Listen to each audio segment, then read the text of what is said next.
This is Dow Houston, and I want to welcome you to my YouTube channel. My videos address how to change your circumstances in life, whether they be financial, personal, social, or just life in general. I know there are hundreds, if not thousands, of similar sites. With that said, for better or worse, I just see the world differently than others, and I can tell you without any hesitancy that you will find thoughts, strategies, and ideas here you won't find anywhere else. It is my sincere hope you will find the content interesting and enjoyable. Thank you. Hey guys, Dow here this morning. It's a Monday morning. Trying to sprinkle a little bit. Today I've got kind of a special talk, and without doubt I'm going to be making future more formal videos based on this subject. It's something that I thought lots and lots about for years and years and years. And before jumping into the topic, have you ever had a thought and you couldn't quite put your finger on it, or maybe an example or something like it, couldn't just quite put your finger on it, and when it finally dawns on you, sometimes months later, sometimes in this case, in fact, years later, you're like, it was right there in front of me. How did I miss it? How did I miss it? But I did until this weekend. I'm going to talk about the death of Regis Phillbin and my family's personal tie to that. For years, I grew up kind of hearing two different things about life. And that is, one, you can be anything you want to be. On the other hand, it's, you're kind of born where you're at, and, if you're born on the downhill side of the hill, so to speak, it's going to be a tough road, and you just probably won't make it. And oftentimes I'd hear that same message from the very same people, depending on what day of the week it was and how they were feeling about their life. So, but anyway, but here it is. One of the things I've always thought in life is, if you look at a movie star, you look at a successful businessman, a movie star, politician, someone who is popular and got success, it is very, very easy to look at that person, seeing the success they've got at that moment in time, and saying, well, of course. And you maybe hear their story. Oh yeah, I was born on the wrong side of the tracks, and I pulled myself up. But there's still always in the back of your head, yeah, but you had that special something. And had we known you 20 years ago when you're on the wrong side of the tracks, we would have known you were going someplace. Well, not always. My dad was in the Navy during the Korean conflict, and thankfully he had taken typing when he was in high school, and despite not being very good, he does remember when they were looking for some kind of secretary for some position, and they asked his platoon or squad, I don't know, however it asked, I wasn't in the military, can anyone type? My dad said, I can't type very good, but he held up his hand. He thought, hey, the job I'm doing now is not very cool, so, maybe it can't be much worse. So anyway, so he became a typer and kind of a secretary. Anyway, he worked in a storeroom, and he had worked there for some time until they brought in a new, fresh lieutenant, Regis Phillbin. And it wasn't a very busy office, and they had a lot of time, and of course Regis Phillbin had just recently graduated college, so he did have, I guess it would be it was a commissioned officer, I believe, because he did have a college degree. But Dad said he was right fresh out of school, had no idea what was going on, and Dad basically ran the office, and Dad told him, here's what we need to do, and here's how we do it, and we'll tell you. So anyway, as they worked together, my dad had a lot of spare time on his hand, and Regis had him on numerous occasions prepare an end-of-the-year movie review of the movies that were good, the movies that were bad, why they were good, why they were bad, the stars and what have you.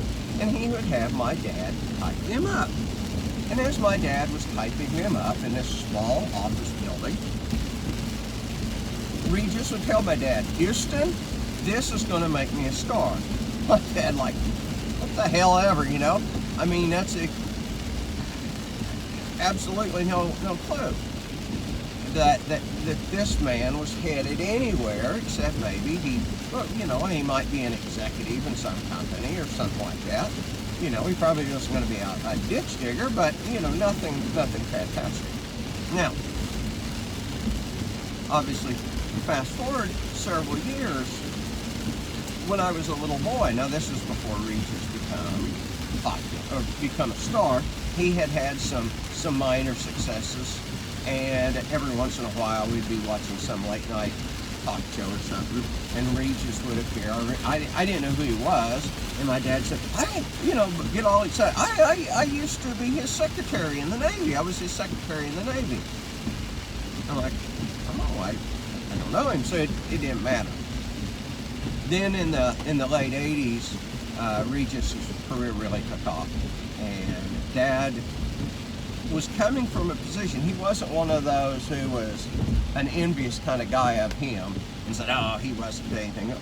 He was so proud of the fact that he had known Regis. He was just, but I did that he had worked with him, known him, and I asked Dad on countless occasions. I said, "Dad, when you were working for him and he'd say, 'Houston, this is going to make me,' did you believe it?" Dad would look at me kind of astonished, like, well, and most of the time, I don't want to misquote my dad, but it was like, hell no, there was no way in hell. I thought he was just a fresh, dumb kid who didn't know what he was talking about, like so many young people. "Oh yeah, I'm gonna invent this, I'm gonna be this." He said, "No, absolutely not." So the cool part about it is, I know so many people, I talk to so many people, I study so many people, I get into conversations with so many people, and a lot of times about this very subject. Did they become were they already extraordinary, and that's why they did extraordinary things? Or were they just ordinary people who did extraordinary things and then become what we would consider to be extraordinary? And I'm like, what a shining example of that, because my dad is normally one to attribute someone's success to something else. They had rich parents, they got a break in life, they married somebody important, in the right place, the right time, these opportunities like this, they had this rare opportunity. It wasn't just that they got ahead on their own. So it's kind of really, really cool to know that. Now, sidebar, years later, as my dad was getting older, I wrote to Regis and I told him, that my dad was so proud of the fact he had worked with him, and Regis sent a nice card, and one of the proudest moments of my dad's life, I think. But anyway, now flip it over, and people will say, well, if you had met Regis back then, I bet he was very extraordinary. And I'll tell you, I went to school with a guy, now this is before the virus started, that was really charming. He came from what I thought was a kind of an elite family, had a girlfriend who he later married, who was also kind of from an elite family. They had looks, they had charm, what I thought was intelligence. Shortly before the virus, I was out of town on business in Oklahoma City and happened to run into him. And times had been really tough. And the looks weren't there anymore. The money was not there anymore. And I remember having a conversation with him, still thinking, because I had always thought that he was something special. And as I listened to his conversation, I realized there wasn't anything special about him. I had derived what I thought made him special from the way he looked, his position, outward-looking position in life. And in fact, there was nothing special. Because had you looked at him in those eyes, you would have said, that guy is going someplace. Him and his wife both are going someplace. And there was just absolutely no way I could resolve that in my head, that I could have been so wrong. And yet I realized that I was letting other factors influence that. And so you say, oh, well, you know, and I'm sure there are people you meet that you say, wow, they're so extraordinary, they're something different, they're going to go far. But it's so hard to predict. And when you do predict it, most of the time you're wrong.